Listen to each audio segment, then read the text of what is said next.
수없이 많잖아요. 예를 들면 뭐 핸들도 그 중에 하나고, 브레이크 뭐 이런 거, 또 그 앞에는 내비게이션 이런 것도 자동차에 달려있는 건데, 이렇게 수많은 부품들이 다 빼져가지고 자동차가 됐잖아요. 그래서 많은 부품이 있는데, 저기서 잘 들리세요? 네. 아, 미안합니다. 내기 안 들리니까. 그래요. 야, 잘 들리죠? 네.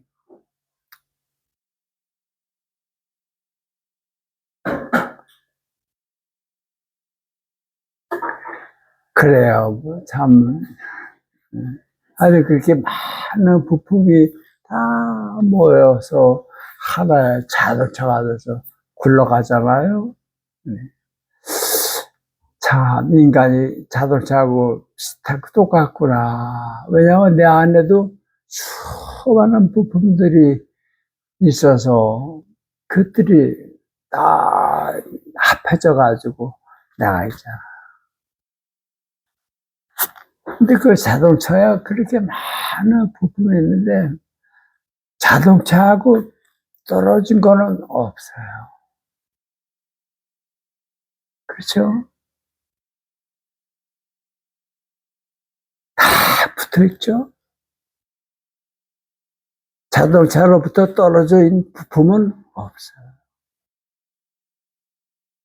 내 몸 안에 있는 모든 부품이 다 연결되어 있죠?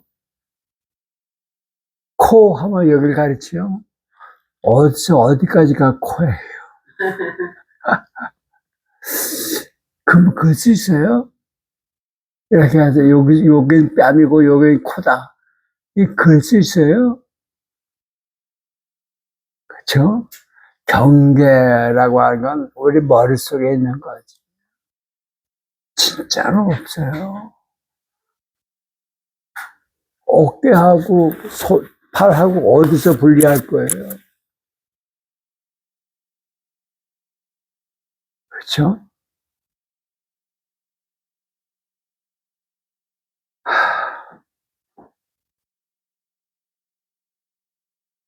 그런데요,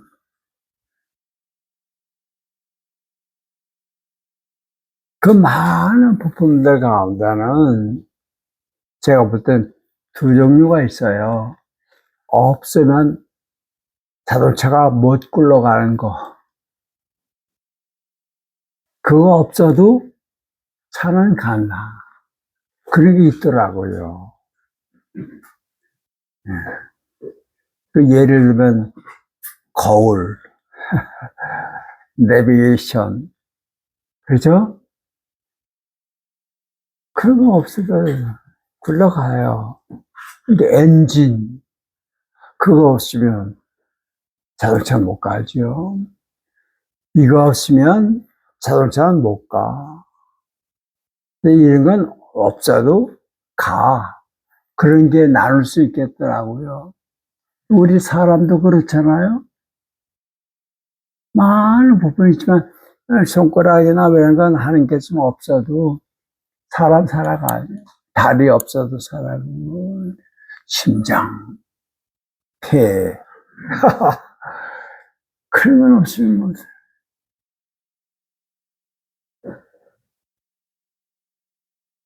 그래. 그렇구나.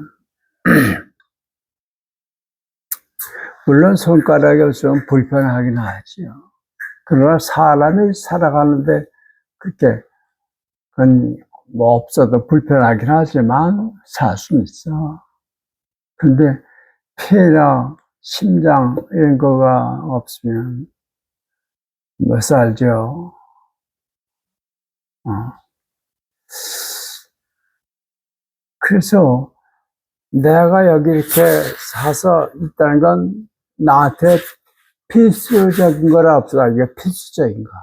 또 요거는 뭐라 이름 붙여야 되나? 있으면 좋은데 없어도 괜찮은 거. 그런 게 있잖아요. 충분 조건. 어? 충분 조건. 이제 완전히 나는 귀머거리야. 그걸 충분 조건이라고 하고요. 아. 반드시 있어야 되는 건 필수 조건. 이건 충분 조건이라고 하는구나. 네네. 그리고 반드시 있어야 하는 건 필수 예. 조건. 나도 배웠을 텐데. 제가 안 가르치는. 맞습니까? 충분 조건, 필수 조건. 맞아요. 제가 여기 이렇게 있어서 얘기도 하고 숨도 쉬고 사람을 얘기하는 필수 부품은 다 있다. 그죠? 여러분도 마찬가지. 그죠? 그러니까 있는 거예요. 필수 부품 가운데 하나만이라도 없으면 뭘? 충분 부품은 또 없어도 그런 대로 살아. 그러니 여기에 소위 존재하는 데 있어서 꼭 필요한 것들은 100%다 있기 때문에 있는 거예요. 그렇죠? 그럼 됐죠. 그걸로 만족하는 사람이 있고 그걸로 만족이 안 되는 사람이 있고 네, 그런 것 같아요.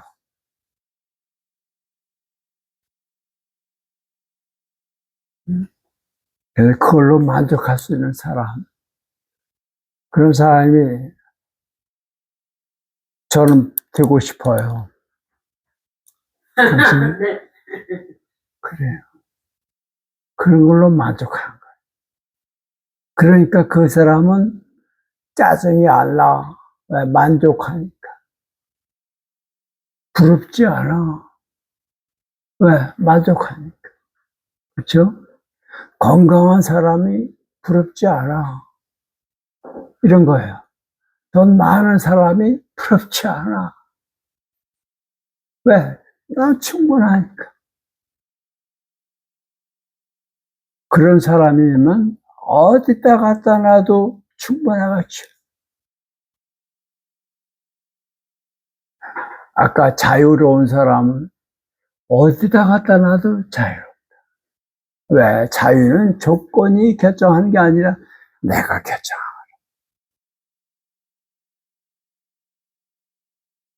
내가 행복한 사람이냐 불행한 사람이냐는 내가 결정하는 거야. 나 다 있어. 더 바랄 게 없어. 그럼 나 행복한 거야. 근데 여기 100%다 갖춰져 있는 사람들이 왜 어떤 사람은 만족하고 어떤 사람은 만족하지 못하는가. 그건 자기가 결정하는 거예요. 그래서 만족하는 사람은 항상 만족이니까 맨날 웃고 그렇게 살겠죠. 불만인 사람은 상을 찡그리고 어떤 사람이 되고 싶어요. 순명 씨 얘기해봐요.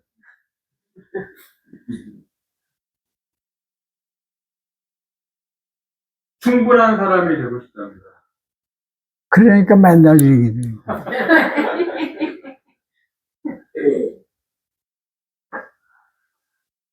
내가 지난번에 얘기했으니까 또 왔는데 이제 여러 번 이해가 안 갈 거야. 이 소리가 안 들린다고 내 귀에.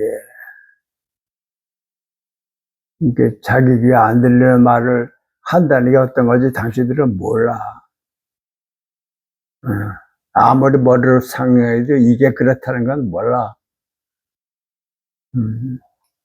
이제 이렇게 귀가 어두우니까 이렇게 여러 사람이 있는데 참 내가 참 처음에는 이게 좀 그게 쉽지 않더라고. 왜냐면 궁금해.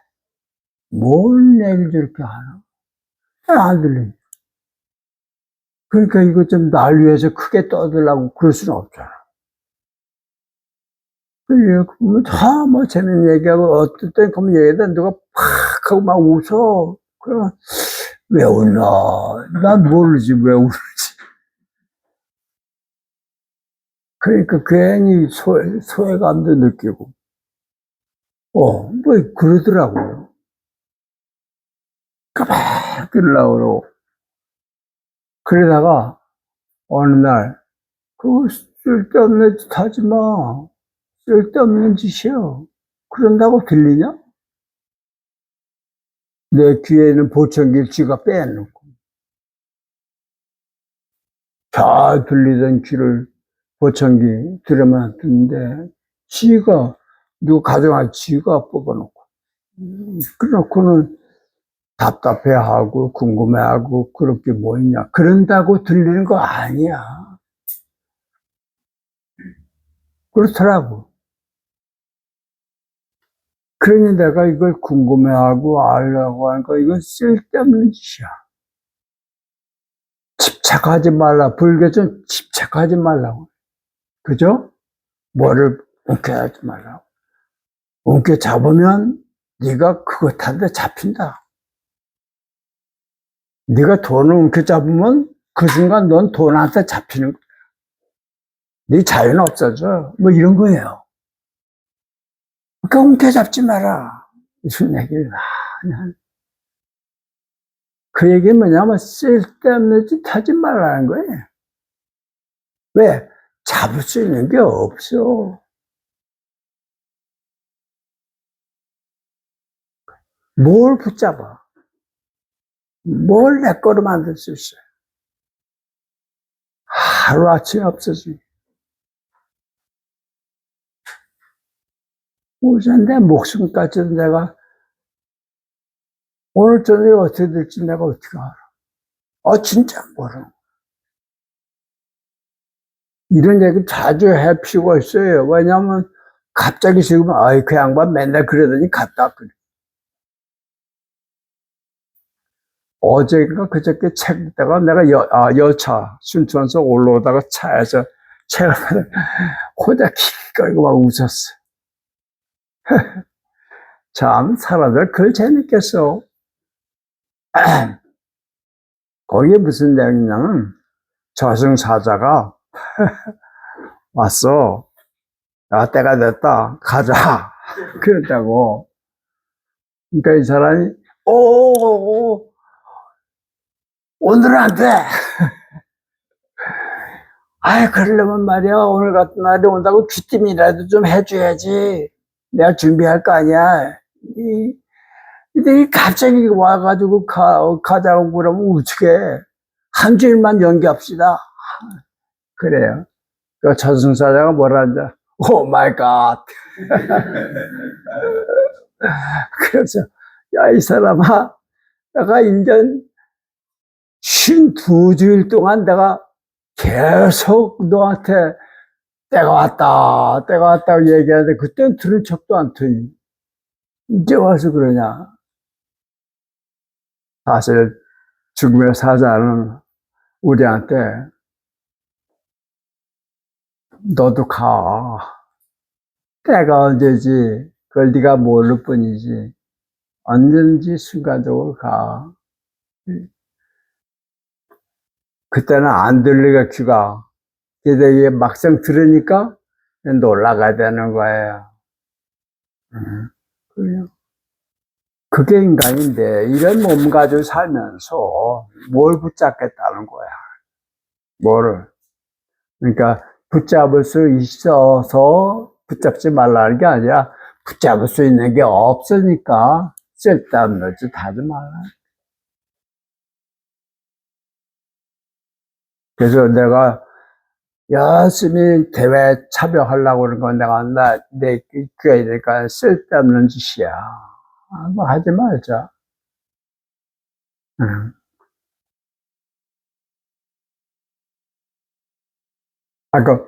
달라라마가 왜 화를 안 냈습니까? 화 내는 건 나한테 쓸모가 없어.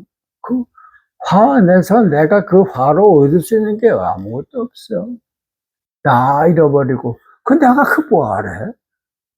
그런 거야. 그러니까 충분 조건이 다 갖춰지기를 바라나 죽을 때까지 만족을 못해. 그러고 싶어? 괜찮아요. 예. 그래서 지난번에 얘기했어요. 제가 이렇게 귀가 어두워서 발견한 게 뭐냐 하니까, 그래도 이 아무개가 들어야 할 말이 있더라. 꼭 들어야 할 말. 이 필수 조건. 내가 살아가는데 꼭 있어야 할 말. 꼭 들어야 할 말은 있어. 근데 그건 100%다 들어. 다 들어. 필수 조건은 다 들어. 내가 들어야 할 말은 100% 들어.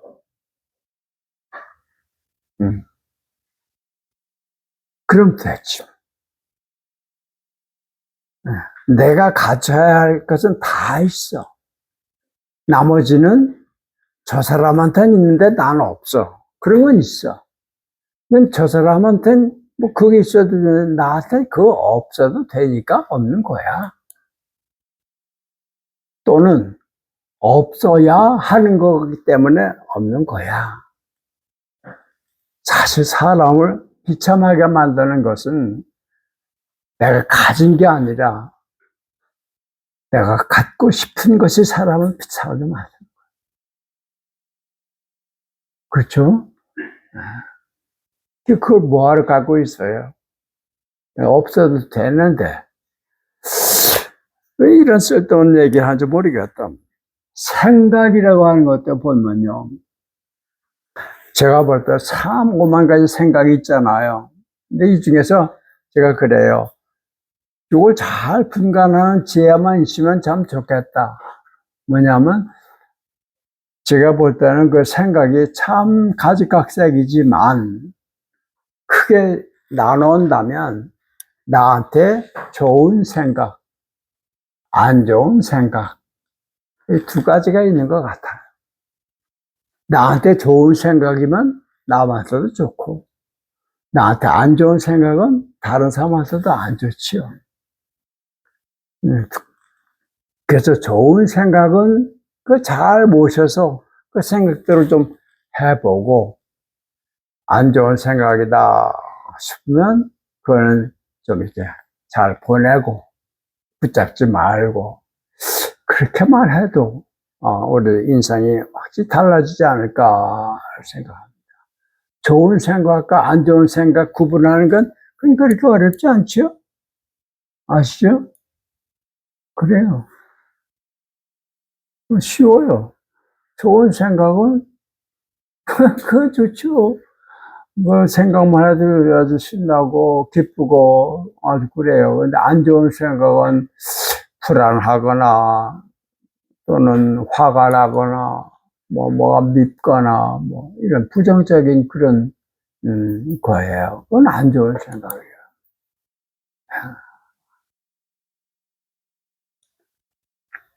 그래서 여기 이 책에서도, 그러니까 우리 속에 이 사람은 좀 과장인지 뭐지 90% 이상의 거짓말을 가짜라는 우리 생각, 물려받은 생각, 부모로부터 물려받은 생각, 사회가 넣어준 생각, 그 안에 교회가 넣어준 생각도 있어요. 네.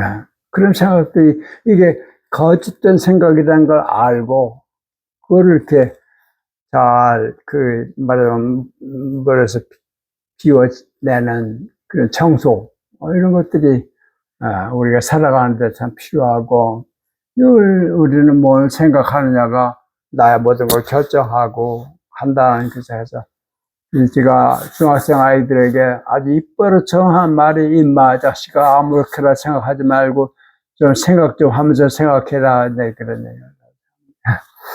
네가 지금 무슨 생각으로 이렇게 돌아다니고 뭘 하는지 그거 좀 들여다봐. 네 머릿속에 있는 생각이 어떤 건지 그냥 닥치는 대로 아무렇게나 생각하지 말고, 안 좋은 생각 참 많어.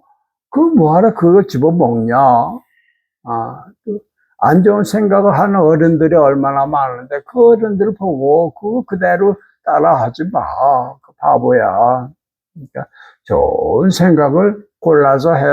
이런 얘기를 제가 입버릇처럼 합니다.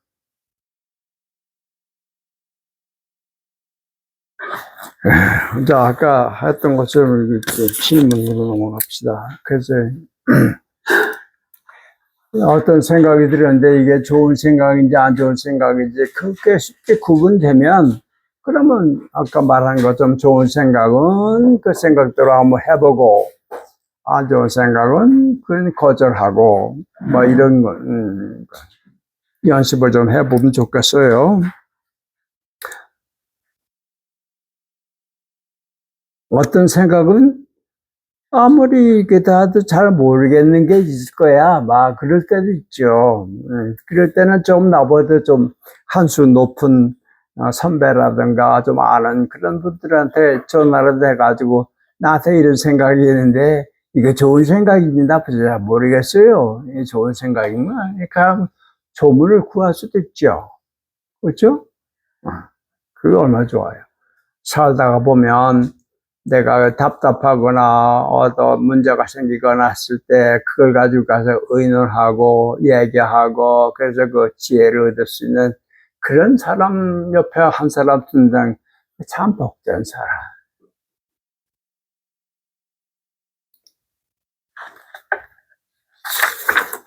우리가 삶을 살아갈 때 에고는 정화의 대상인가 소멸의 대상인가 아니면 수용의 대상인가 궁금합니다. 예, 굳이 저보고 우리 구분하려면,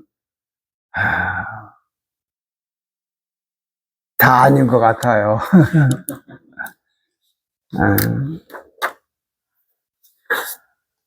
아까 얘기한 것은 에고라고 하는 건 제가 굳이 구분하면 하나님 만드신 나는 그걸 이제 참자라고 얘기한다면 내가 만든 나, 혹은 내 생각이 만든 나, 혹은 사회가 넌 이런 사람이야 라고 정해준 그 나, 그걸 이제 에고라고 그 얘기한다면 예수님은 내 뒤를 따라오려면 에고를 부정하고 마침내 에고를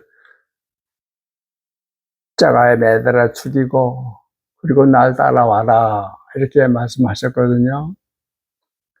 여기 정화라고 하는 거는 순결하게 한다, 깨끗하게 한다 그런 뜻이겠죠. 정화. 소멸은 없애버리는 거고 수용은 그냥 이렇게 품어안는 거고. 잘 모르겠네요. 이 질문은 정말 잘 모르겠어요. 저 자신에게도 에고를 이걸 정화할 수 있을까?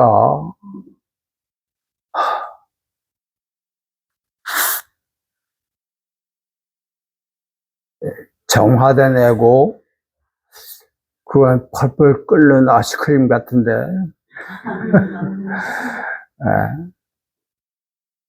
어째 안 어울리는 것 같아요. 회개한 사탄, 그거 잘 머리에 들어와요? 그럼 사탄이 아닌데? 그래서 이건 모르겠고, 소멸, 이건 아닌 것 같아요. 없어지지 않을 것 같아요. 예수님께서도 마지막 순간까지 에고가 있었잖아. 그래. 예, 그 마지막 겟세마네 동산에서 마지막 기도하실 때 아버지 이 죽음의 심장을 저한테서 좀 치워주십시오. 나 이거 이 길 가고 싶지 않습니다. 이거 누구예요? 그 당신의 에고란 말이죠. 그런데 이건 제 생각이고요. 제 생각대로 하지 마시고 아버지 생각대로 해 주십시오. 이게 이제 예수님 기도의 에센스란 말이죠. 그러니까 마지막 순간까지 에곤이 있었다라고 봐야 될 것 같아요. 이 육신과 비슷하죠. 뭐 우리 죽는 그 순간까지 우리 육신 우리와 함께 있잖아요. 그러니까 소멸의 대상은 아닌 것 같아요. 없앨 수 있는 거 아니고 수용은 좀 근사할 것 같아요. 뭐 이렇게 있는 걸 인정하는 거니까 에고가 있다는 사실을 인정하는 거예요. 그러나 예수님은 그걸 부정하라. 그거 다시 말해 이런 날 아니겠어요? 에고가 뭐라고 말할 때 그래? 응 하고 따라가지 말라. 거기에 동의하지 말라. 여러분, 그거 하실 수 있겠어요? 이게 안 좋은 생각이 다 거기서 와요. 좋은 생각이라고만, 이건 하나님이 한테서 온 거라고 한다면, 안 좋은 생각은 저 아담 속였던 거기서부터 오는 거란 말이죠. 사탄이 주는 거라고 볼 수 있어요. 그런 생각은 거절하는 거예요. 따라가지 않는 거죠. 우리가 그건 선택할 수 있는 거예요. 그래서 수용하는 거는 적극적으로 이걸 받아들인다는 게 아니라, 있다는 건 알아. 그러나 거기에 내가 동의하지 않는다. 여러분, 혹시 무슨 일로 화가 나거나 짜증나거나 그럴 때 있을 거 아니에요? 그죠? 있을 거예요. 웃어도 있을 거예요. 그럴 때, 에이, 뭐, 엄청나게, 좀 있다고 해야 조금밖에 안 남았어요, 이제. 많이 없어졌어요. 옛날에 비해봐요. 얼마나 많이 없어졌잖아. 내가 아는데. 그러니까, 많이 남았다고 그러지 말고 조금밖에 안 남았다고 그래. 그래, 내가 괜히 같은 말이라도 기분 좋잖아.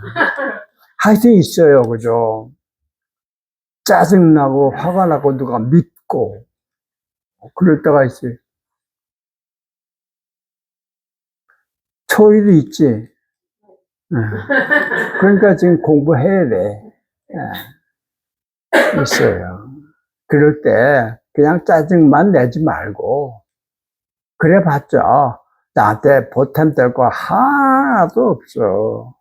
짜증만 더 커지. 그죠? 그러니까 그때 짜증만 내지 말고 화가 나거나 짜증 났을 땐 반드시 거기 그걸 뒷받침하고 있는 생각이 있어. 무슨 생각이 나니까 화가 나는 거야. 가만히 있다가 그냥 뜬금없이 화가 확 하고 나는 그런 사람 아마 없을 거야. 뭔가 무슨 소리를 듣거나 누가 뭐라고 하는 걸 보거나, 그죠? 그래서 화가 나는 거야. 그러니까 화가 난다 할 땐 거기 그 화를 돋구는 생각이 있다라고 해요. 그 생각이 뭔지를 들여다보란 말이에요. 응? 나로 하여금 화를 나게 하는 밑바탕이 되는 생각 반드시 있어요. 그걸 봐. 그러면 오늘 아무개가 나를 봤는데 나는 인사했는데 쳐다보지도 않고 그냥 지나갔다. 화가 난다. 걔가 날 무시하나? 이런 생각이 딱 들어. 그냥 화가 나는 거야. 그러니까 이렇게 써봐요. 짜증 나더라도 일단 써봐. 이렇게 문장 써. 뭐뭐뭐 해서 이렇다 하고 생각을 쓰란 말이야. 그리고 다 써놨으면 그러면 그 밑에다가 자기가 말로 이렇게 써. 그거는 네 생각인데 좋아. 하지만 나는 네 생각에 동의하지 않는다. 하고 싶지 않아. 라고 한번 써봐.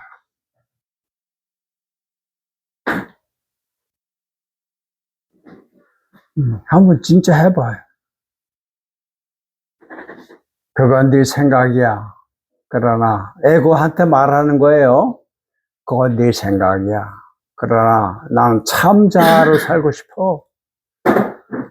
그렇기 때문에 내 말은 내가 인정해. 넌 그런 말 해. 그러나 내 그 말에 agree, 동의하지는 않는다. 그렇게 써 밑에다가. 뭐 에고야. 이렇게 해도 돼. 네 생각이야. 알아. 그러나 나는 참 나는 내 생각에 동의하지 않겠다. 그렇게 써봐요. 아마 달라질 거예요. 짜증이 가라앉아요. 왜냐하면 걔가 에고란 말이 뭘 먹고 사느냐 하면 누군가가 인정해 줄 때 살아나는 게 에고예요. 정말 자유로운 사람은, 참으로 속으로 자유로운 사람은 아까 그랬죠? 환경이 어떠냐가 관계없어요. 어디다 갖다 놔도 그 사람은 자유로운 사람. 정말 내 속에 사랑이 꽉 차 있는 사람이라면 어디다 갖다 놔도 사랑해요. 상대가 누구든지 관계없어요. 아, 향나무 그렇죠. 향나무. 나무 향이 있잖아요. 도끼가 와서 딱 찍어. 도끼의 향을 묻혀줘. 이 향나무. 환장할 일이지. 사람이 정말 내 안에 진정한 사랑이 꽉 차 있다면 누가 뭐라도 나한테서 나갈 수 있는 건 사랑이야. 이왕 사는 거 그리스도가 내 안에 사신다. 그 말이 무슨 말인지 나 좀 알고 싶어요. 정말로. 아, 이게 그리스도께서 내 안에 사시는구나. 어떻게 내가 이렇게 달라지지? 저 같으면 어림도 없는 일인데 왜 이렇게 내 마음이 편안하지? 이런 소리 듣고도 왜 잠이 잘 오지? 그거 우리가 원하고 바라면 주님께서 얼씨구나 하고 우리에게 동의하시지 않겠어요? 왜 가만히 있어?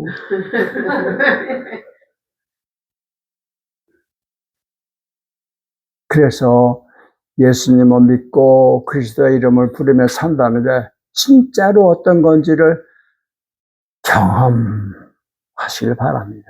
이거 머리로 생각하는 거하고 관계없어요. 지가 몸으로 겪어야 하는 겁니다.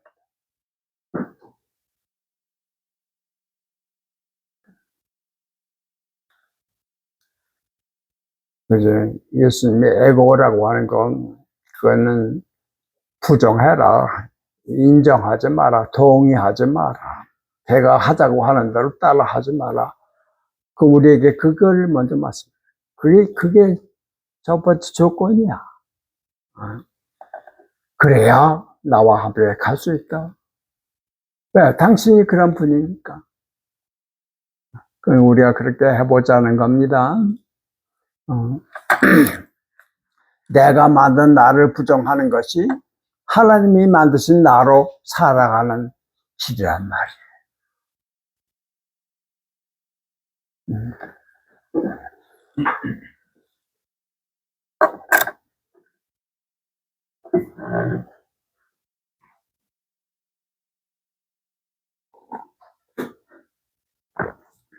하지만 예수님이 제자들에게 정말로 마지막으로 원하는 거는 그 예수님 입에서 이제 너는 내 제자가 아니라 내 친구다라고 하는 말을 할 수 있기를 바라시는 거예요. 우리한테. 넌 내 제자가 아니라 내 벗이다. 그 장친하고 같은 수준에 오르기를 바라시는 거예요. 근데 그렇게 되려면 에고를 부정하는 것만 가지고는 안 돼. 그 에고가 십자가에서 죽어야 돼. 그래서 바울은 그걸 경험해서 내가 그리스도와 함께 십자가에 못 박혔습니다. 얘기한 거예요. 갈라디아서 2장 20절. 내가 그리스도와 함께 십자가에 못 박혔습니다. 에고가 죽었다는 거예요. 내가 소멸시킨 게 아니라 예수님을 누가 죽였어요? 아버지가 죽였단 말이에요. 그러니까 나의 에고도 아버지께서 죽여주셔야. 네, 그렇게 되면 그때는 예수님을 추종하는 게 아니라 예수님과 내가 네 안에 있고 네가 내 안에 있으니 너와 나는 하나다. 내가 처음 보았을 때 그 사람 예수님을 노래하고 있었네. 두 번째 보았을 때 그 사람 예수처럼 살고 있었네. 마주공간을 봤을 때 그 사람 예수였네. 그거를 우리가 이 육신을 가지고 사는 그동안에 경험할 수 있다는 거예요.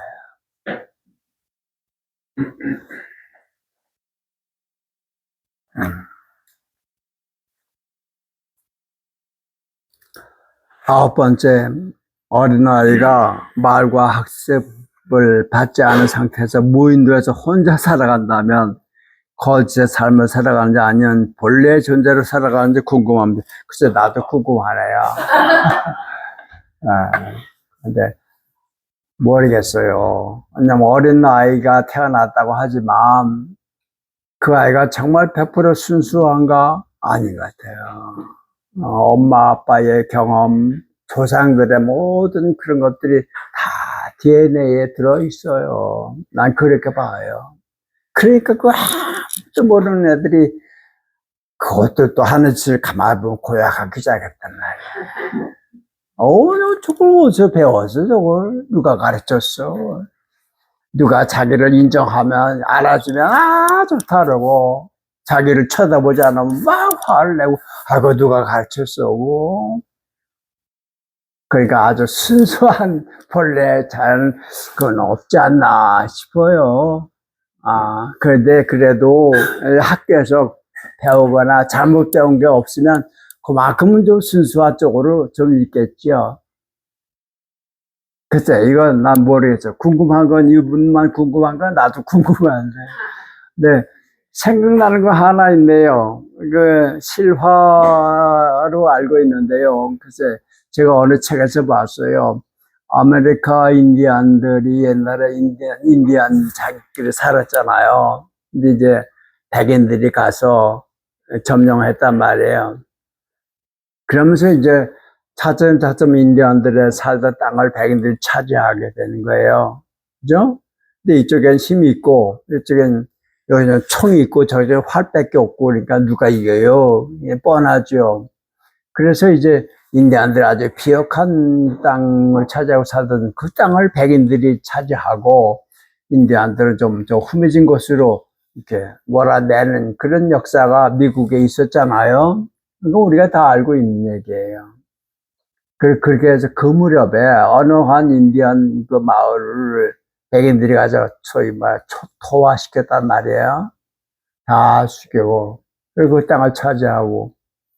근데 거기서 어린 아이 하나가 어디 그 마을에 고고 일 있을 때 마을 떠나 있다가 다 끝나다고 하니까 다 죽고 없는 거예요. 그 아이가 살았대요. 그래서 애가 결국 할 수 없이 자연 속에 들어가서 살았다죠. 그래서 얘가 컸어. 그야말로 늑대와 함께 산 거예요. 짐승들과 함께.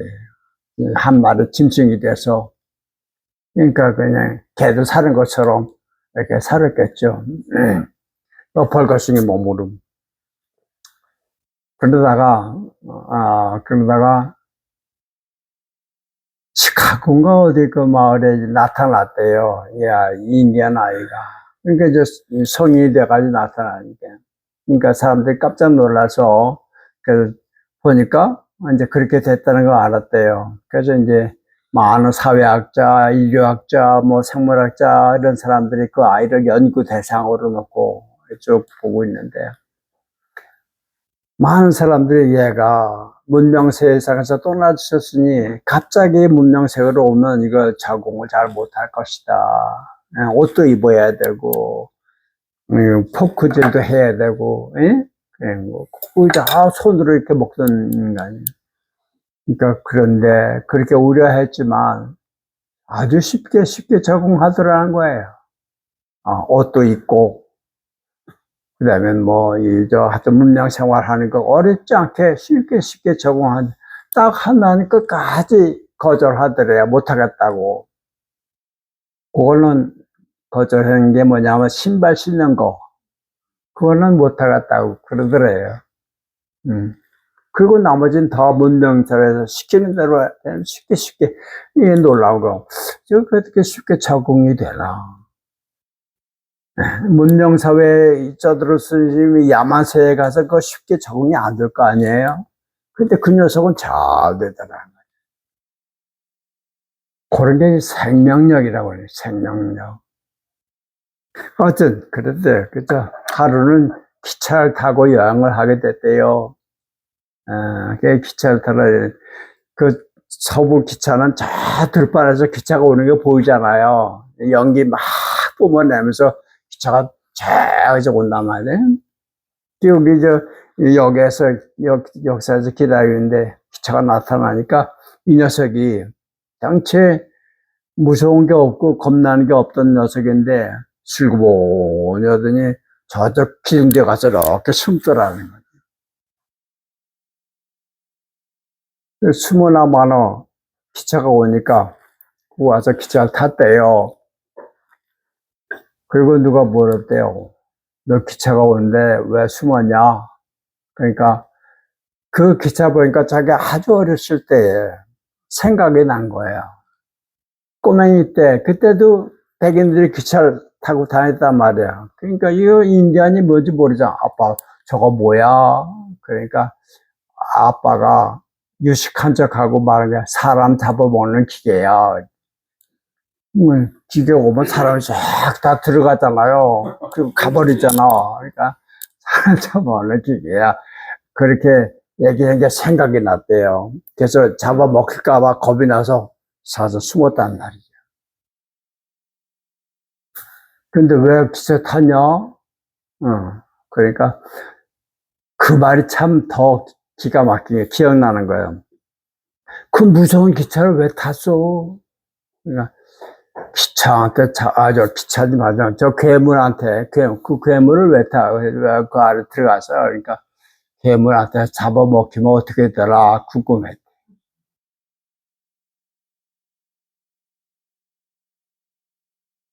그래서 탔대. 이게 건강한 사람. 겁나는 게 없어. 궁금하긴 해. 모르니까.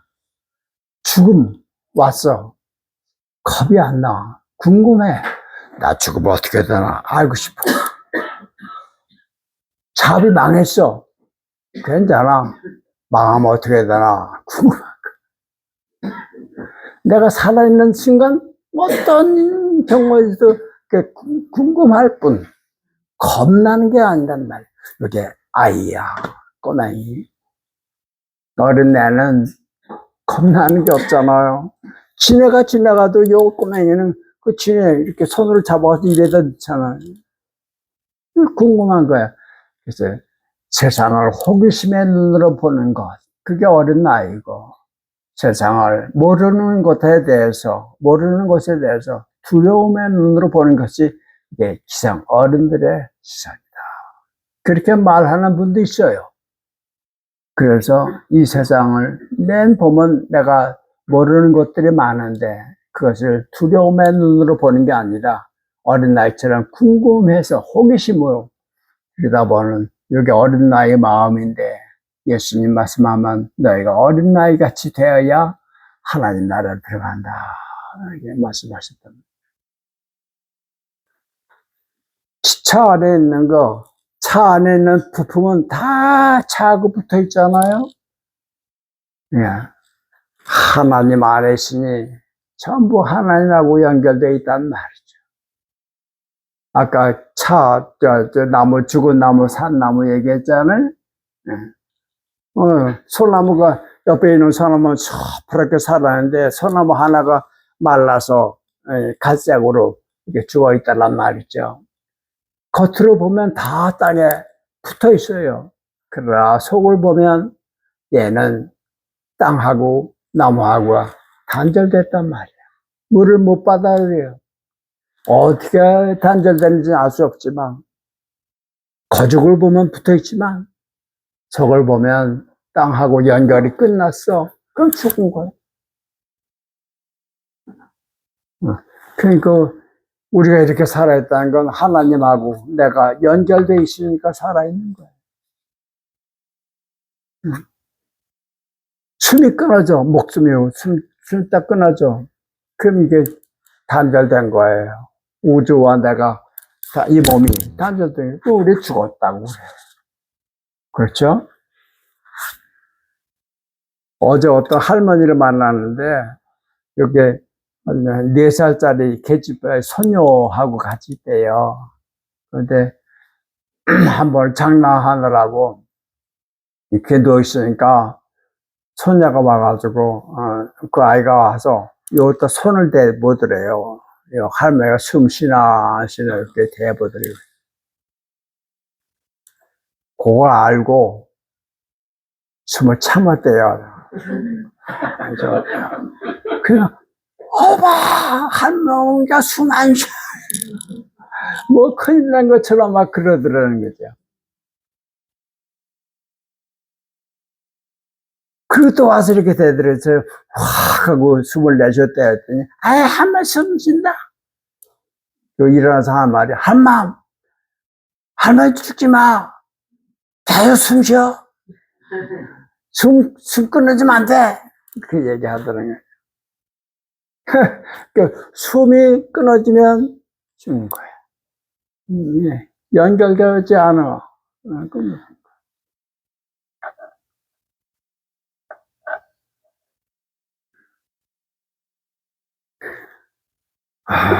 아이고. 자, 그럼 10번째. 어떤 대상이나 일에 몰입되어 있으면 그 순간에는 내 안에 생각이나 목소리가 생기지 않는데 몰입하고 있는 상태는 본래 상태인지 예. 그래서요, 어떤 사람은 바로 그것을, 그게 바로 좋은 명상 방법이라고 얘기하는 사람이 있어요. 그러니까 이때는 목소리나 생각이 생기지 않는다고 이렇게 쓰셨지만 생기지 않지는 않죠. 그것을 내가 이 생각이나 목소리가 있긴 하지만 그게 안 들리는 거죠. 왜냐면 집중하고 있으니까. 어떤 일에, 그렇잖아요. 뭔 일에 확 집중하면 옆에서 뭐가 있는지 잘 안 들리잖아요. 소리가 없는 건 아니에요. 있지요. 그죠? 있어도 내가 한 곳에 집중하고 있으면, 이게 이제 소위 불교에서만 선정이라고 해서 이게 한 곳에 집중한다는 거, 이게 좋은 명상 방법 중에 하나잖아요. 명상하면서 호흡에 집중한다. 호흡에만 집중하게 되면 생각이 뭐가 왔다 갔다 하지만 이게 나한테는 없는 거나 마찬가지란 말이죠. 그래서 이건 어떤 일에 몰입하는 거, 이건 아주 좋은 그런 그 명상 방법이라고도 얘기해요. 등산하시는 분들이 그 위험한 절벽에 로프 하나 목숨 걸고 거기 매달려서 올라가는, 그리고 다 그냥 명상 방법이 아닌가 싶은 생각인데, 그때는 뭐 전혀 번잡한 생각이 없으니까 얼마나 깨끗하게 존재할 수 있지 않겠어요? 음악인들이 연주한다든가, 사람이 그림을 그린다든가, 그런, 또 농사꾼이 농사질 때 제 집사람은 밭에서 일할 때 그게 제일 명상이 잘 된대요. 아주 좋은 명상 방법이에요. 그때 그 생각이 없는 건 아니고 그 생각에다가 휘둘리지 않는다는 거, 이런 게 중요한 것 같아요. 그래서 가끔 생각날 때마다 이런 식의 연습을 좀 평소에 해보시면 좋을 것 같아요. 칭나산 스님은 자기 공동체에서 그렇게 연습시킨다잖아요. 전화벨이 울려 뜨르릉 하면 우리 습관적으로 울리자마자 받잖아요. 그러지 말라는 거죠. 5번 울릴 때까지 기다리더니 그동안에 숨 쉬어라.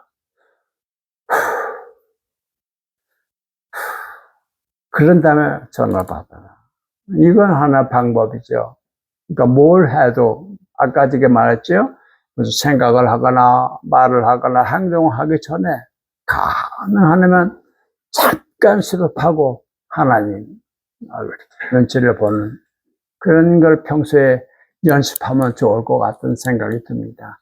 이거는 잊지 말고 늘 연습하면 좋을 것 같아요. 뭘 시작하기 전에.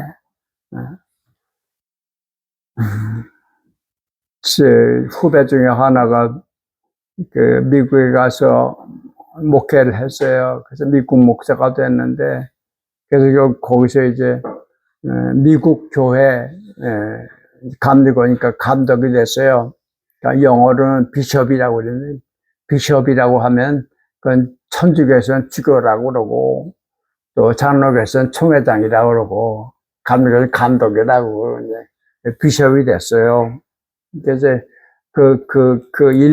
일리노이주의 비숍이 됐는데, 일리노이주에 많은 감리교 그 비숍들이 있었는데, 백인 아닌 사람은 처음으로 유색인이, 이제 비숍이 된 거예요. 자기가. 그러니까 가서 이렇게 하는데, 상대 속에 뭐 두려움도 있고, 어떻게 하나, 뭐 이런 것들이 있었겠죠. 근데 이 사람이 한국에 있을 때부터 불교 쪽에 많이 공부를 했어요. 불교 박사예요. 그러니까 이 사람이 명상하자. 그래서 출근하면 한 20분 동안 문 딱 닫아 아무도 못 들어오게 하고 감독실에 앉아서 호흡 명상을 했대요. 20분 동안. 아주 큰 도움이 됐다고 그래. 힘이 나고. 명상한다는 거는 내 생각을 비운다는 얘기인데, 생각을 비운다는 얘기는 그만큼 하나님과 가까워진다는 얘기예요. 가까워져요. 왜? 하나님은 침묵으로 존재하시는 분이에요. 내가 침묵할 때 하나님과 가까워지는 거예요. 하나님과 멀어지게 하는 가장 시끄러운 내 머릿속 생각이에요. 그래서 주기도문을 외거나 간단한 성경 구절을 외거나 아니면 불교식으로 호흡에 관심을 두거나 집중하는, 그래서 머리를 맑게 비울 때 그때 하나님의 음성을 들을 수 있다, 그런 얘기입니다. 자, 11번째, 저는 매사에 방관자적이며, 방관자라는 게 곁에서 이렇게 지켜본다는 거겠죠. 방관자면 어쩌죠? 어감이 좀 별로 그러고 하고, 관찰자, 요즘 관찰자라는 말을 마시, 영어로 말하면 옵서버라는 게 있죠? 그 회의에 참석해, 옵서버로가, 하는 얘기 다 볼 수 있어요. 그런데 발언권은 없어. 이게 옵서버란 말이에요. 그러니까 내가 나 자신을 옵서버로서 나를 보는 거예요. 평가하고 비판하는 자격은 없어. 그냥 볼 수 있을 뿐이야. 이게 굉장히 중요하단 말이야. 그냥 보는 거예요. 그냥 보는 거. 이게 굉장히 힘이 있어요. 안 좋은 생각이 있어. 이걸 그냥 보는 거야. 그거에 대해서 그 생각에 평가하고 그 생각을 조직하고 분석하고 해석하고 그런 거 하지 않고 그냥 보는 거야. 그럴 때 그 생각은, 안 좋은 생각은 그럴 때 힘을 잃어버려요. 힘을 쓰지 못해. 그래서 그러면 저 자신의 사고에도 자기 관찰이 그래서 감정적이 되는 경우는 거의 없습니다. 이거 정신이 성숙해. 그런 거 아니에요. 자기 감정에 놀아나지 않는다. 이건 성숙한 거죠. 이거 질문하신 분이 어떤 누구신지 모르겠습니다만, 정말 그렇다면 축하드립니다. 내 감정에 놀아나지 않는다. 내 감정을 지켜본다. 감정을 시킨 대로 하지 않는다. 거의 없다. 아주 없다고는 안 그래요. 거의 없다고 그랬네. 그러니까, 우리 거기까지 가는 게 우리의 목표로 했으면 좋겠어요. 원불교의 소태사. 저 친구도 왜 웃어? 아니, 이렇게 떠벌리는 거 보니까 성숙하지 못한 거 같아요. 지금 소희이 한 말 다 들었죠? 나만 못 들어. 뭐라고? 아니, 이렇게 자랑하는 거 보니까 성숙하지 않은 것 같아요. 자랑한 게 아니라 그냥 자기 있는 대로 얘기한 거죠. 자기가 성숙해서 그런 건지요? 하고 물었네. 그죠? 이 똑같은 문장인데, 소희는 지 자랑하고 있네. 이렇게 볼 수 있는 거예요. 난 그렇게 안 보았는데, 사실이 그런 것보다. 저는 누가 질문한지 알거든요.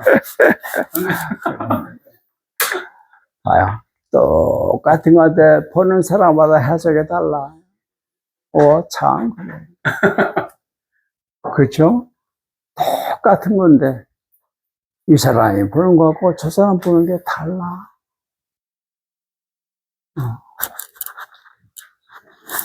그래서 재밌지. 그래서.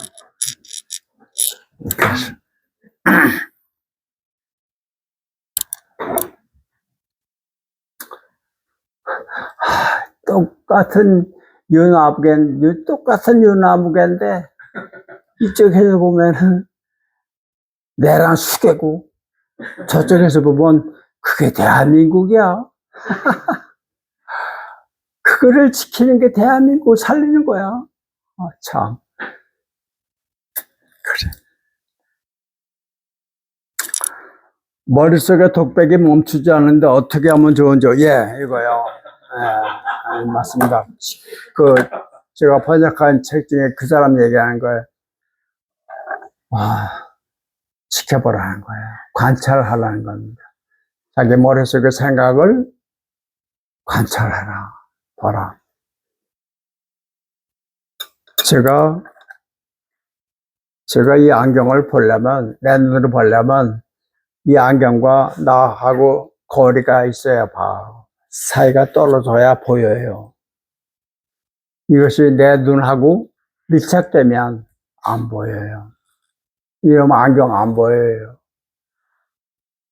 그러니까 내 생각을 내가 본다는 얘기는 내 생각하고 내가 거리가 떨어졌던, 일치되지 않는다는 얘기입니다. 그 생각에 내가 합해지지 않는다는 겁니다. 이게 열쇠예요. 이게 키포인트예요. 네. 그래서 그러고 보라는 거예요. 거기에 대해서 간섭을 하고 거기에 대해서 심판하고 분석하고 이렇게 하는 건 그건 붙어버린 거예요. 그래서 그냥 아무 판단 없이 비판 없이 마치 거울이 사물을 대하듯이 그냥 봐라. 참 말은 쉬운데 제가 해보니까 참 어려워요. 근데 그 중에 좋은 방법이 아까 얘기한 글로 적어. 그건 난 너한테 동의하지 않아. 내 마음속에 나 언짢은 생각이 푹 올라올 때 그때 알아차려. 그래? 난 너한테 동의하지 않아. 딱 한마디 해. 그럼 걔가 풀이 팍 죽어요. 힘이 없어져. 작용을 못해. 해봐요. 그러면, 그래, 그렇구나 하고 알게 될 거예요. 누가 막 갑자기 밉다가, 그건 내 생각이야. 에고의 생각이야. 난 너에 동의하지 않아. 하고 이렇게 한마디 딱 선언하면, 그러면 힘을 잃어버려요. 그래서 계속해서 머릿속에 독백이 있지만 그게 나한테 영향을 미치지 못한다. 없을 수는 없어요. 우리 뇌는 하늘로부터 사명이 끊임없이 생각하는 거예요. 그러니까 그걸 없애려고는 안 되고 생각에 내가 동요되지 않으면 되는 거예요. 소태산 대종사 얘기하려다가 말하는데 그 양반한테 누가 제자가 물어요. 부처님하고 우리 일반 중생하고 우리 보통 사람하고 차이가 뭡니까? 어디 차이가 납니까? 그러니까 그렇게 얘기하세요. 보통 중생은 깨닫지 못한 중생은 자기 감정 풀림을 받고 감정이 시키는 대로 한단 말이죠. 그래서 실수도 하고 감정이 눈이 멀면 물과 불을 가리지 못하죠. 화가 잔뜩 나면 뭐 어디가 물인지 불인지 모르잖아요. 그러니까 일을 저질러. 내 감정이 나를 갖고 노는 거예요. 감정이 나를 부림당하고 부처님은 자기 감정을 종처럼 부린다. 그 차이예요. 감정이 없는 건 아니에요. 내가 감정에 노예가 되느냐, 아니면 감정을 내가 써먹느냐, 그런 차이예요.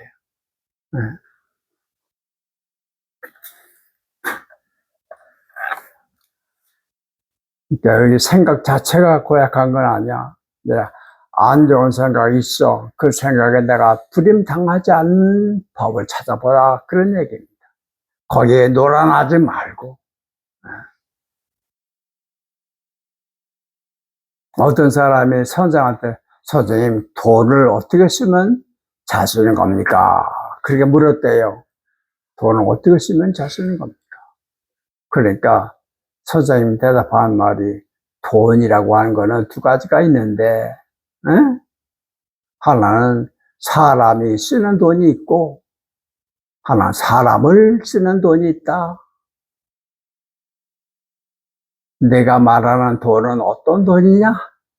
이렇게 묻더라. 사람이 쓰는 돈이 있고 사람을 쓰는 돈이 있단 말이죠. 사람이 쓰는 돈은 그는 내가 주인이야. 그래서 돈을 주인이야. 감정 마찬가지. 그러나 감정에 휘둘려 그러면 돈이 시키는 대로 하는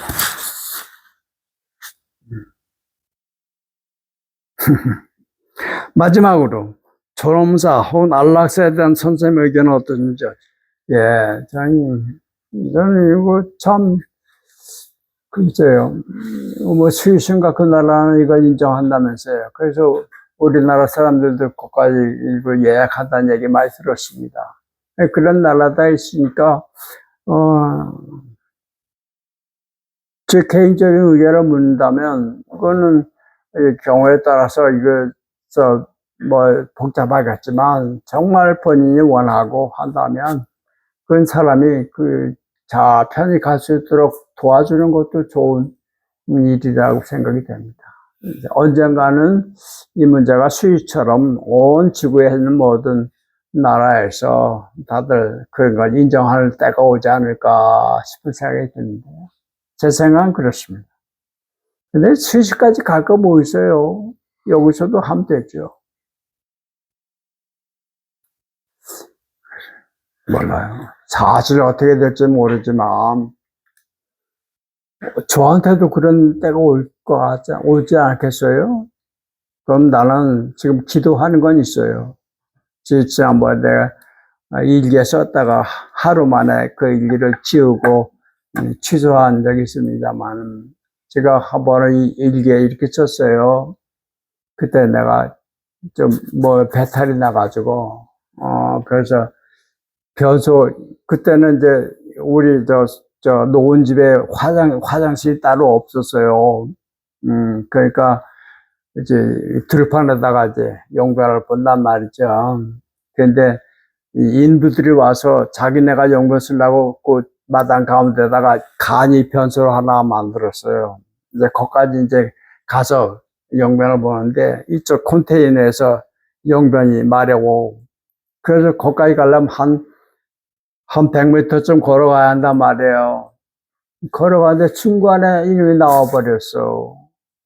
내가 어떻게 할 수가 없더라고. 쫙 나오네. 설사라는 놈은 그렇더만. 그래서 이게 섭시간에 서가지고 내가 이런 거를 봤어요. 그래서 어쩔 수 없더라고. 나오는 걸. 그래서 이제 집사람한테 얘기했더니 집사람이 그 추운 겨울날 그거 똥빨래 하느라고 고생 많았을 거예요. 그 찬물에 그때 더운 물이 없으니까. 그게 그날 저녁에 내가 있었어요. 지금은 그래도 똥 마려운 걸 아니까 똥 마려울 때 가서 하는데 마려운 줄도 모를 때가 있어. 언제가 그게 마비되면 그죠? 그런 사람도 있잖아요. 언제 나올지 모르고 아마 알 거다 그지. 노인들 돌봐줘 요양사들은 아마 경험하실 거예요. 수시로 나오잖아요. 어린 아이들 기저귀 차는 것처럼 어른들도 기저귀 차잖아요. 저희 장모님도 기저귀 나중에 찼어요. 왜냐면 언제 나올지 모르니까. 나도 그런 날이 올 것 같다. 올 수 있겠지. 너도 사람이니까. 그러면 그날로 나는 코끼리를 끊겠다. 그랬었어요. 정말 그러고 싶어요. 코끼리 끊으면 되잖아요. 예. 그러면 뭐 스위스까지 가지 않아도 되잖아요. 한 달만 굶으면 지각하겠지. 굶는 것처럼 쉬운 게 어딨어요. 가만히 있으면 되는데. 아, 네. 하여튼 그런 시급한 걸 그랬었어요. 썼는데 그 다음날 네가 그럴 수 있어? 자신이 없어요. 아이고 내가 기도는 취소합니다. 그러나 정말 그렇게 되면 저 고기 끊게 해주세요. 이렇게 기도했어요. 내가 끊겠다는 건 아닙니다. 끊게 해주세요. 그래서 조용히 넣어서 미국에 그 사람 있었잖아. 누구냐고. 아이고 사람 이름 얼마 전에 미국에 100세 때 죽은 사람 스콧 리어링. 어? 있었어 하여튼 스콧 리어링. 그 사람은 이게 곡길 끊고 그리고 스스로 갔어요. 그게 안락사지 뭐. 자기가 자기 죽음 가는 거 그런 길이 있을 수 있어요. 몰라요. 지금도 얼마 전에도 내가 그런 얘기 했어요. 구원불교의 교무 한 분, 여자 교무인데, 노인네인데, 이 양반 곡기를 끊으셨대요. 그리고 그냥 스스로 가셨대요.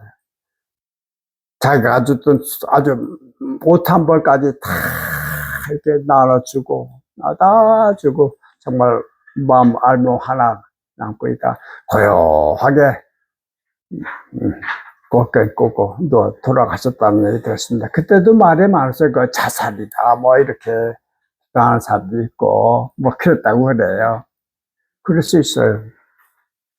그래서 전 여기에 대해서 그런 사람이 정말 그렇다면 그에게 편히 갈 수 있도록 도와주는 게 이게 옆에 사람들이 할 수 있는 일이 아니겠는가. 그래서 난 동의합니다.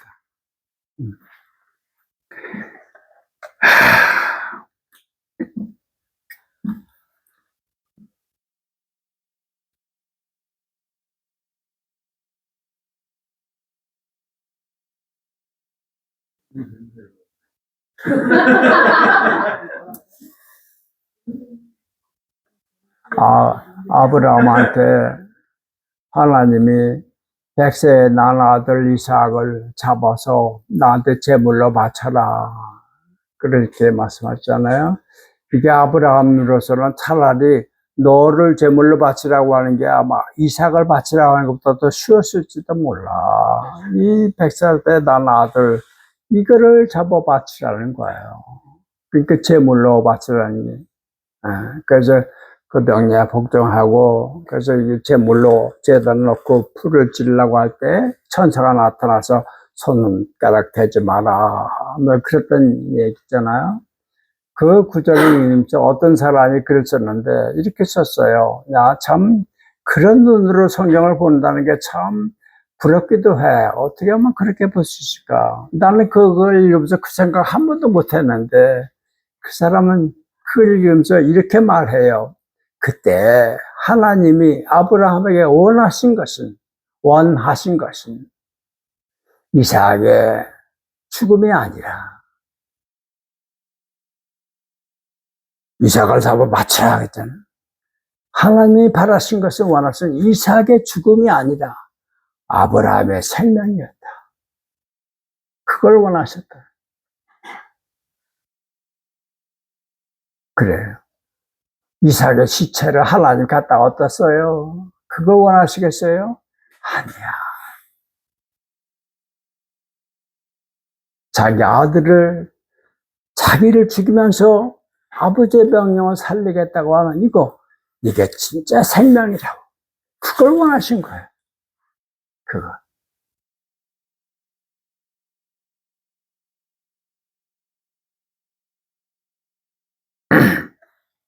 우리도 성경을 읽으면서 행간에 숨어있는 그런 참 보석 같은 생각들을 이제 잡을 수 있는 그런 눈으로 성경을 읽으면 참 얼마나 좋겠습니까? 우리 모두에게 그런 가능성이 있습니다. 가능성이 있어요. 아까 조이한테도 얘기했습니다만은 혼자 읽지 말고, 성경을 혼자 읽지 말고, 성령님을 모시고 성령님과 함께 읽어라. 예수님 말씀하시기를 내가 세상을 떠나면 너희에게 성령을 보내겠다. 성령이 너희 오시면 하나님 말씀이 무슨 뜻인지를 가르쳐 줄 것이다. 성경을 내 지식으로, 내 경험으로만 읽지 말고 성령께서 일러주신 대로 그 읽을 때 이 성경이 우리에게 너무나도 아름다운 양식이 됩니다. 성경 읽을 때 그냥 읽지 말고 기도하고 읽으시기 바랍니다. 성령, 제가 성경 읽겠습니다. 이 성경을 통해서 제가 꼭 알아들어야 할 말씀이 있으면 한마디라도 좋으니 일러주십시오. 그거를 듣게 해주세요. 기도하는 마음으로 성경을 읽으시면 이런 거 이제 우리가 습관이 되면 참 그렇게 해보시기 바랍니다. 그래서 그때 어떤 느낌이 오거나 감동이 오면 그냥 그랬구나 하가지고 적어둬요. 성경 읽으면서 노트를 만들어. 오늘 몇 장인데 단어 하나가 가슴 꽉 칠 수 있어요.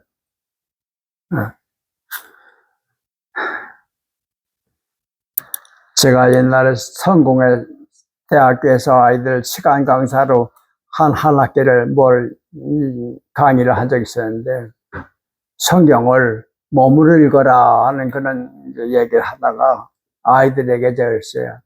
너희들 십자가를 한번 몸으로 표현해봐라. 십자가를 몸으로 표현해봐라.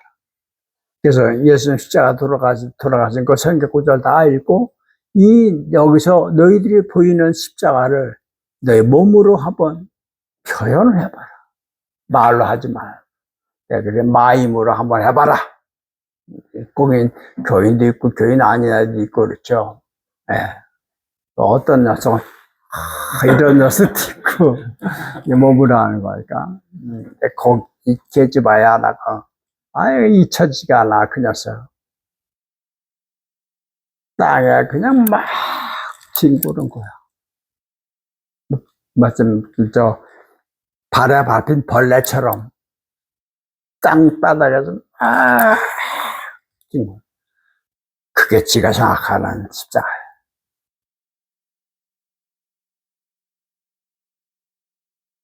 그렇게 성경을 읽자. 머리로 지식으로만 읽지 말고 그런 감동을 받으면서 어떻게 성경을 읽으면서 어떻게 성경을 읽으면서 눈물이 안 나오냐?